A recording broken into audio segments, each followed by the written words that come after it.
এই চিনি দিও না বৌদি বেশি, আর একটু ভালো লাগবে না খেতে। ঘরোয়া রান্না করো তো ওইটুকু মাংস চিনি দিয়া লাগবে না, ঘরোয়া রান্না করো। কষ্ট তুমি কাটাই দিবা না আমার কষ্ট কষ্ট কিচ্ছু লাগবে না। আমার পিসি শাশুড়ি রান্না করে 4-5 কেজি মাংস রান্না করে দেবে, ঘরোয়া রান্না। ঘরোয়া রান্না মুরা এটা ঘরোয়া রান্নাই হয়। চিনি দিতে হবে না, চিনি দিলে কিন্তু খাবে না, মুখ কি হয়ে যায়, ভালো লাগে কোনো মিষ্টি পাবে না তুই? হ্যাঁ তুই আগে চিল্লেস না, তাই করছি চিনি দিও না। আবার আবার আবার আমার ওই মিষ্টি দিলে না তুমি আর আমি এই সমান কথা। এটা আমার পিসি শাশুড়ি রান্না করে আমাদের জিনিসটা নেই টুকটাক মানে করি, তা কিন্তু চিনি দেবে না না চিনি মারে না। ওই কথা কইলে না দেয় উনি অন্য অন্য অনুষ্ঠান বাড়ি দেয়, আমাকে বাড়ি দিই না।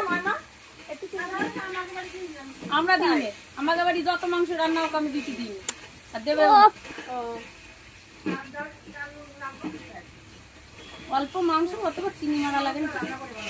যদি কুইন্টাল খানি কয় তাই নিতে দিয়ে